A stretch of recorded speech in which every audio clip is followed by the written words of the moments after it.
Ahorré $160,000 despidiéndola. El nuevo CEO se rió el primer día. Lo dijo lo suficientemente fuerte como para que las paredes de cristal lo repitieran. Hablaba de mí. Me llamo Amy y llevaba 13 años en la empresa. No lloré. No discutí. Solo toqué mi celular una vez y envié el mensaje. 10 minutos después, el abogado entró corriendo y gritando. Pero me estoy adelantando. El despido fue a las 9:12 de la mañana, un lunes. Eso ya me decía todo lo que necesitaba saber del hombre que lo ordenó. Los lunes son para jugadas de control, para imagen, para mandar mensajes. Me llamaron a la sala de juntas B, rebautizada con un nombre ridículo tipo Launchpad. Ahí estaba el nuevo CEO, Mark Ellison, acompañado de RH. Mark llevaba exactamente 4 horas en el puesto. Todavía olía a colonia de aeropuerto y a seguridad prestada de una presentación en PowerPoint. Amy, dijo sonriendo, como si esto fuera una charla casual, estamos reestructurando los costos de liderazgo. Costos de liderazgo. Eso era yo, directora de operaciones. 13 años arreglando problemas en silencio para que otros se llevaran el crédito a gritos. RH deslizó una carpeta hacia mí. Sin liquidación, sin transición.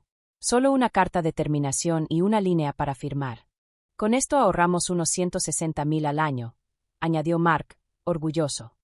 Más ágiles, más eficientes. Miré el documento. Luego lo miré a él. ¿Efectivo de inmediato? Pregunté. Efectivo de inmediato, confirmó. Firmé. Un solo trazo limpio. Sin dudar. Eso fue lo que más lo sorprendió. Seguridad me escoltó de regreso a mi escritorio como si fuera a robarme una engrapadora. Empaqué solo lo que había traído conmigo. Mi libreta, mi cargador y una foto enmarcada del perro de mi hermana. No toqué la laptop de la empresa. No la necesitaba. Al levantarme, escuché risas detrás de los muros de cristal del área ejecutiva. La voz de Mark se escuchaba clara. Primer día, victoria. Ya le ahorré $160,000 a la empresa. Alguien aplaudió. Salí sin voltear atrás. En el elevador saqué mi celular y abrí un borrador que había escrito años atrás y que nunca pensé usar. 3 líneas. Un archivo adjunto. Destinatarios prellenados. Asesoría legal externa. Supervisión regulatoria y contractual. Asunto, notificación de terminación de contrato, sección 14.2. Presioné enviar justo cuando el elevador llegó al lobby. Lo que Mark no sabía era esto. Yo no era solo un costo de liderazgo. Yo era la titular del contrato.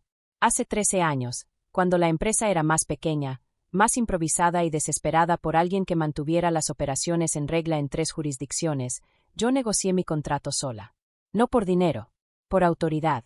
La sección 14.2, enterrada entre lenguaje legal seco, decía que en caso de despido involuntario sin causa, todas las autorizaciones operativas, firmas con proveedores y representaciones regulatorias bajo mi nombre quedaban automáticamente suspendidas hasta que una reasignación fuera aprobada por asesoría legal externa. Externa, no interna. Esa cláusula existía porque en ese entonces yo era la única certificada para interactuar directamente con 2 organismos reguladores y 7 proveedores de primer nivel. El Consejo aceptó. Legal aceptó. Y luego todos lo olvidaron, porque nunca había pasado nada. Hasta ahora. A las 9:22, Mark seguía celebrando. A las 9:28, Compras intentó liberar un pago rutinario y recibió un error, firmante no autorizado. A las 9:31, Cumplimiento activó una suspensión automática en 2 operaciones regionales. A las 9:34, Finanzas notó que 3 portales de proveedores habían bloqueado completamente a la empresa. Y a las 9:38, el abogado externó, el mismo que había firmado mi contrato años atrás, abrió mi correo. Yo ya iba de camino a casa cuando mi celular vibró. Número desconocido. Lo ignoré. Volvió a vibrar. Y otra vez. Me detuve en un semáforo y vi la hora, 9:41. Ahí fue cuando el abogado llegó a la oficina. No lo vi, pero luego me contaron. Howie entró hecho una furia al área ejecutiva, la corbata chueca, la voz elevada. ¿Por qué demonios la despediste? Mark se rió. Tranquilo. Era redundante. El abogado no se rió. ¿Leíste el contrato? Silencio. Mark abrió mi expediente ahí mismo. Cuando llegó a la sección 14.2, se le fue el color de la cara. Ahorrar $160,000 es fácil. Reemplazar a la persona que legalmente sostiene toda tu operación. Eso es otra matemática. Y Mark la reprobó el primer día. Cuando llegué a casa, El desastre ya había empezado. Dejé las llaves en el plato de la entrada, me quité los zapatos y preparé café como cualquier otro día. Eso importaba. La rutina te mantiene con la cabeza fría cuando otros están perdiendo la suya. No caminé de un lado a otro. No actualicé el correo.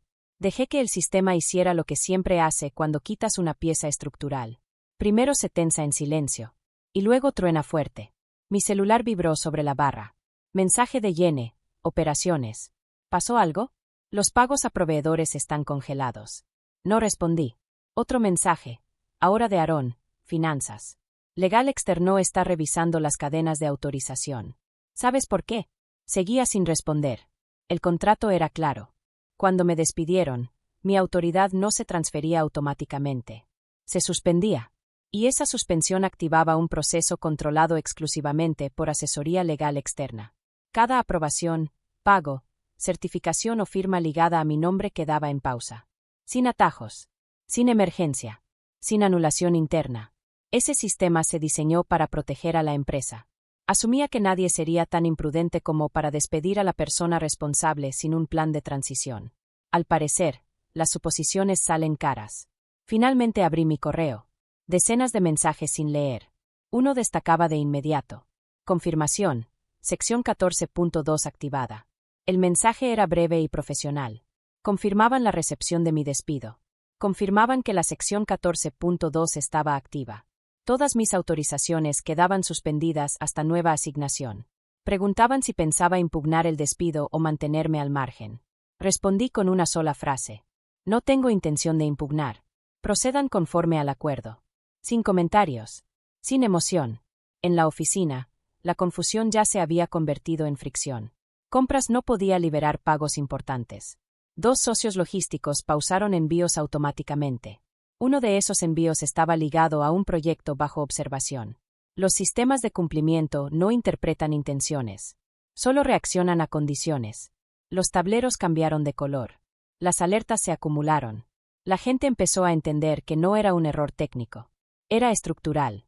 Mark intentó resolverlo como suelen hacerlo los ejecutivos inexpertos, asumiendo que la autoridad se podía reasignar de palabra. No se pudo. Legal no pudo saltarse el proceso. RH sugirió contactarme. Fue la primera llamada de la oficina que dejé ir a buzón. Para el mediodía, reuniones canceladas. Slack en silencio. Gente caminando de escritorio en escritorio. Así sabes que el problema es real. Yene volvió a escribir. Preguntan cuánto tarda la reasignación. No era rápido. Nunca lo fue. Cada autorización requería documentación, verificación y, en algunos casos, aprobación regulatoria.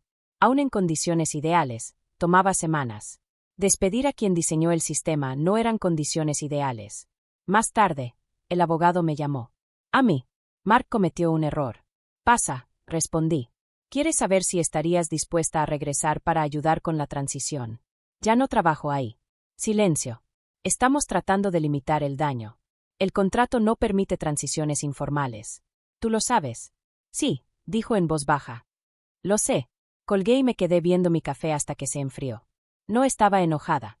No estaba satisfecha. Solo consciente. No saboteé nada. No me llevé nada. Solo me fui.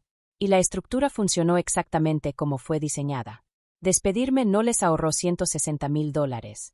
Les mostró cuánto de la empresa estaba sostenido, legalmente. Solo por mi nombre, la gente siempre busca a la última persona que realmente los entendió. Esa tarde, ya casi anocheciendo, Mark por fin me escribió directo. El asunto decía, hablemos. El mensaje era corto, medido, cuidadosamente redactado. Amy, creo que ha habido un malentendido respecto a la transición de tu puesto. Me gustaría tener la oportunidad de hablar sobre un camino a seguir que funcione para todos. Que funcione para todos. Lo leí 2 veces. Luego cerré la laptop sin responder. Esa frase me dijo todo. Mark todavía creía que esto era un malentendido. Un problema de comunicación. Algo que se arreglaba con el tono correcto en una junta rápida. No lo era. Esto era el costo de actuar antes de entender. Esa noche me llamó Yene. Sonaba cansada. Se están echando la culpa, me dijo. Legal dice que liderazgo debió revisar el contrato. Liderazgo dice que legal debió alertar. Nadie quiere hacerse responsable. Eso suena conocido, respondí. Hizo una pausa. Preguntaron si regresarías, agregó en voz baja. No al mismo puesto, algo temporal. Asesora, dicen. Me imaginé a Mark sentado al frente de la mesa, todavía convencido de que esto era un problema de imagen que se podía salvar. No, dije, pero gracias por avisarme. Colgamos y me quedé viendo el techo desde el sillón. No celebrando. No planeando nada. Solo dejando que la verdad se asentara. Durante 13 años absorbí presión para que otros no tuvieran que hacerlo.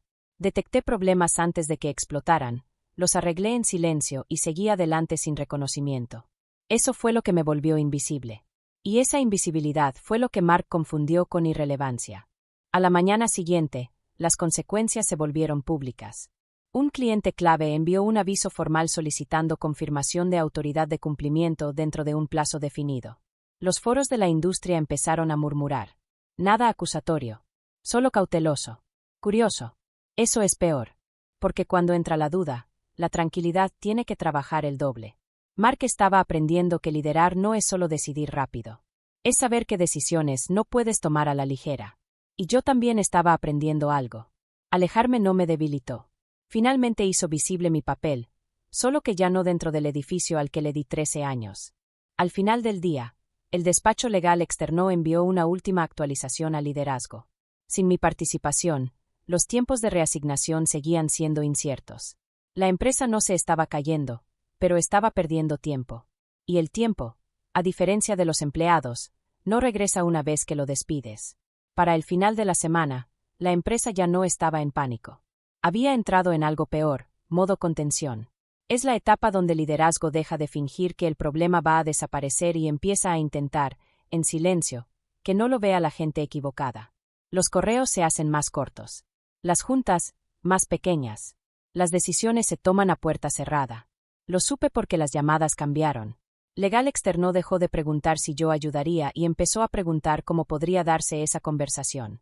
El consejo dejó de hablar en hipótesis y empezó a usar frases como ventana de exposición e impacto aguas abajo. Esas palabras se usan cuando el daño ya no es teórico.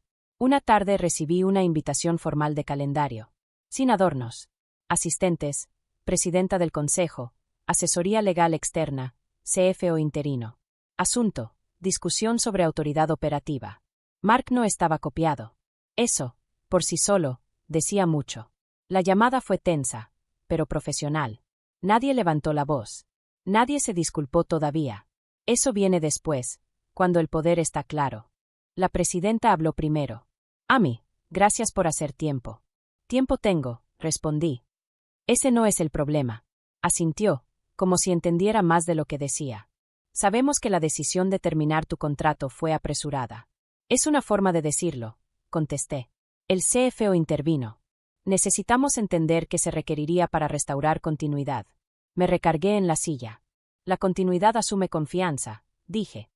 Y esa se rompió. Silencio otra vez. Me explicaron la situación como si yo no la conociera ya. Proveedores detenidos, clientes inquietos, reguladores atentos pero todavía sin intervenir. La empresa seguía operando, técnicamente, pero cada día sin solución aumentaba el riesgo. No te estamos pidiendo regresar como empleada, dijo la presidenta con cuidado. Queremos saber si considerarías una solución interina. ¿Bajo la autoridad de quién? Pregunté. Otra pausa. La tuya, admitió. Fue lo primero honesto que alguien dijo. Querían que regresara como autoridad externa, reinstalada temporalmente para estabilizar la operación mientras definían una solución a largo plazo. Consultoría, en otras palabras, mucha responsabilidad, poca lealtad. ¿Y Mark? Pregunté. La presidenta suspiró. Subestimó el rol. Eso ya fue atendido. No dijo cómo. No necesitaba hacerlo. No les di una respuesta en esa llamada. Les dije que revisaría cualquier propuesta por escrito. Al colgar, sentí algo inesperado. No satisfacción. No enojo. Claridad. Durante años resolví problemas dentro de una estructura que nunca me vio del todo. Ahora, fuera de ella, todos entendían exactamente lo que yo hacía. La propuesta llegó a la mañana siguiente. Era mucho mejor que la primera. Contrato de consultoría por 6 meses. Autoridad completamente restituida durante ese periodo. Alcance claro. Reporte directo al consejo, no al CEO.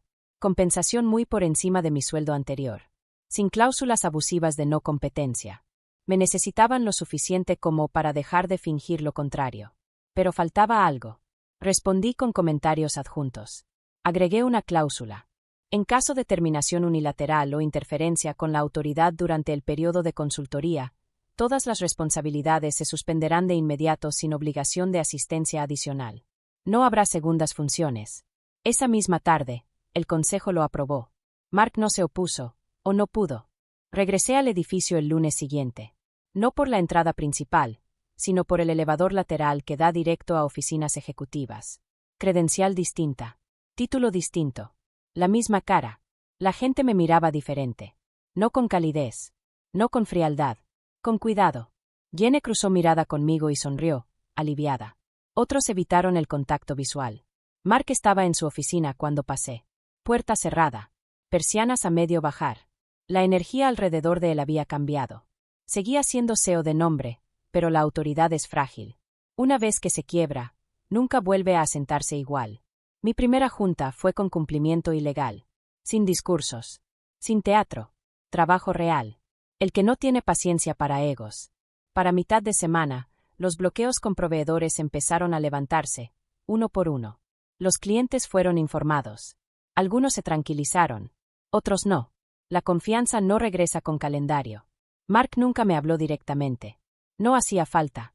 Su rol se había reducido en silencio. No porque alguien lo anunciara, sino porque los sistemas, igual que las personas, siguen lo que funciona. Una tarde, al salir, la presidenta del consejo me detuvo en el pasillo.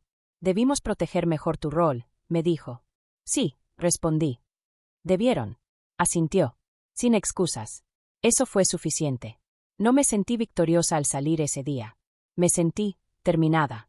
Terminada de cargar peso sin reconocimiento. Terminada de ser invisible hasta que algo se rompía. Todavía faltaba un capítulo. Pero por primera vez desde que me despidieron, no se trataba de castigar a nadie. Se trataba de decidir que ya no estaba dispuesta a tolerar, sin importar cuánto les costara aprenderlo.